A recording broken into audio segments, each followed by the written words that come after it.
Nah, teman-teman, siapa di sini yang pernah dengar kalau ruqyah itu nggak boleh?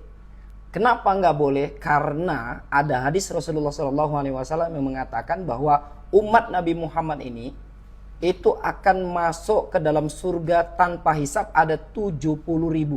Tapi yang tidak masuk di golongan 70.000 itu adalah mereka, salah satunya adalah yang minta diruqyah. Nah, hari ini kita akan jawab secara tuntas fitnah ini agar kita tahu dasar ilmunya, mereka ngambil dalilnya bagaimana, kesimpulannya bagaimana, dan bagaimana tanggapan syar'i dari kita secara ilmiah juga yang nanti insya Allah akan dijelaskan sama Ustadz Rohid. Nah, gimana Ustadz? Bismillahirrahmanirrahim. Jadi begini, ketika kita bicara ruqyah, kita akan coba lihat dulu bagaimana pendapat para ulama. Jadi para ulama paling tidak ada 3 kelompok besar terkait dengan pendapat ruqyah ini. Ya. Pendapat yang pertama adalah pendapat yang memakruhkan ruqyah secara mutlak. Di ruqyah itu makruh karena bisa mengurangi tawakal. Ini adalah madhab dari madhab zahiri. Kemudian yang kedua adalah madhab jumhur. Jadi jumhur ulama justru berpendapat bahwa ruqyah itu boleh, bahkan disyariatkan di dalam Islam. Ini pendapat jumhur ulama. Jumhur ulama 4 madhab itu justru pendapatnya ini. Imam An-Nawawi, kemudian Ibnu Hajar Al-Asqalani pendapatnya ini. Iya. Nah, kemudian ada pendapat yang ketiga, itu adalah pendapat yang diambil oleh Syekhul Islam Ibnu Taimiyah. Syekhul Islam coba merinci bahwa ruqyah yang dimakruhkan, bukan haram ini ya. Iya. Tapi ruqyah yang dimakruhkan itu adalah ruqyah yang dilakukan apabila orang meminta. Dan tidak mengapa, bahkan disyariatkan ketika tidak meminta. Tidak meminta. Oke, sekarang coba kita kupas sebenarnya ruqyah itu seperti apa secara dalil. Iya. Supaya kita nggak bingung gitu ya. Kalau kita coba mengumpulkan dalil, ternyata dalil tentang ruqyah itu banyak. Iya. Bahkan dalam Sahih Bukhari dan Muslim saja, ini kita tidak berbicara hadis yang lain. Dalam Sahih Bukhari Muslim saja itu ada 25 hadisan yang berkenaan tentang ruqyah ini. Iya, iya, iya. Kemudian yang bagusnya lagi apa coba? Yang memakruhkan ruqyah itu termaktub di 2 hadis yang yadkhulunal jannata min ummati sab'una alfan bighairi hisab itu. Yeah. Itu ada 2 hadis saja. 2 hadis. Dari hadis Ibnu Abbas dan dari hadis Amron. Meskipun nanti ada beberapa jalur dan itu nanti juga terjadi perbedaan antara yang meminta diruqyah dan tidak minta diruqyah karena nanti di situ ada 2 versi yang dilarang juga. Kenapa akhirnya Syekhul Islam Ibnu Taimiyah lebih memilih hanya yang meminta ruqyah? Iya. Nah, jadi yang perlu kita pahami bahwa hadis terkait tentang makruhnya ruqyah ketika seseorang meminta diruqyah dan itu bisa mengurangi tawakal, ini memang ada hadisnya. Akan tetapi hadis yang menjelaskan Nabi membolehkan ruqyah, Nabi melakukan ruqyah, Nabi memerintahkan ruqyah, dalilnya itu lebih besar, lebih banyak. Bahkan saya bilang tadi di Sahih Bukhari Muslim itu ada 25 hadis. 2 hadis yang menjelaskan memakruhkan tadi, sisanya itu justru apa? Yang menunjukkan Nabi SAW membolehkan ruqyah. Oke, kalau begitu bagaimana kita coba menyimpulkan hukum tentang ruqyah ini?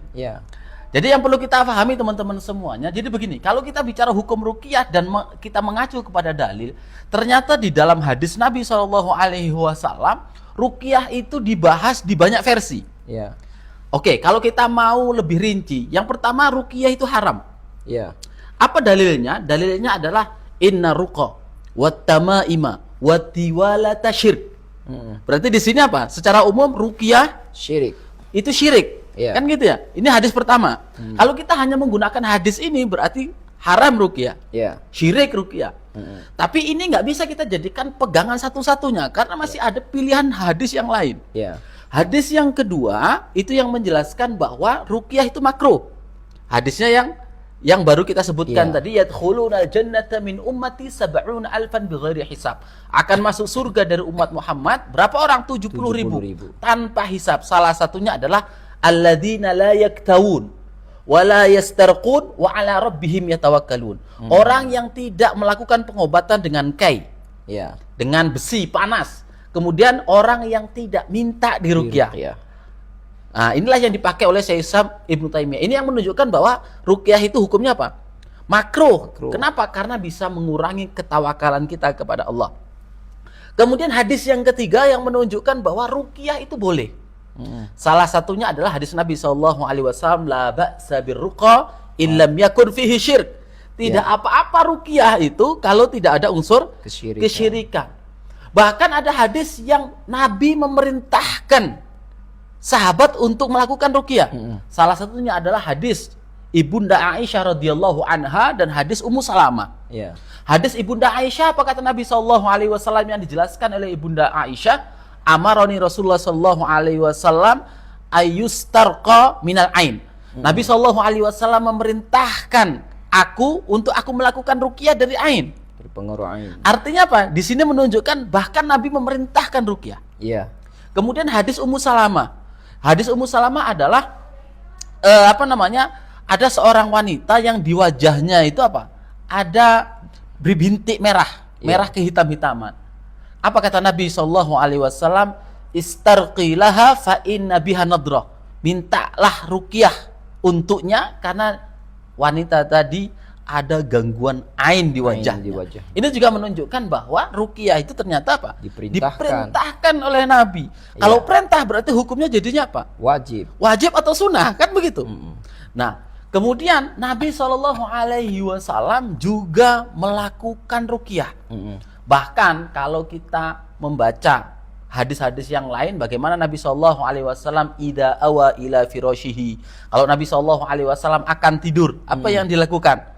Nabi SAW akan meludah, menghembuskan dengan sedikit ludah di tangannya, kemudian membaca apa? Membaca Qul huwallahu ahad dan muawwidatain. Kemudian setelah itu apa yang dilakukan oleh Nabi SAW? Nabi menggunakan hembusan tangan tadi, bacaan tadi, mengusap wajahnya dan seluruh tubuhnya dengan tangannya. Ini menunjukkan apa? Ini juga menunjukkan bagian daripada apa? Ruqyah. Betul. Nah, artinya apa? Artinya Nabi juga mempraktekkan ruqyah untuk dirinya. Artinya kalau kita bicara hadis, hadisnya tidak satu. Hadisnya mengharamkan ruqyah, memakruhkan ruqyah, membolehkan ruqyah, bahkan menyunahkan atau bahkan mewajibkan apa? Mewajibkan ruqyah. Pertanyaannya adalah bagaimana kita memilih dalil-dalil ini? Iya, betul. Kalau kita mengatakan ruqyah itu makruh atau tidak masuk surga tanpa hisab, berarti kita mengambil satu dalil, kemudian apa? Meninggalkan dalil yang banyak ini.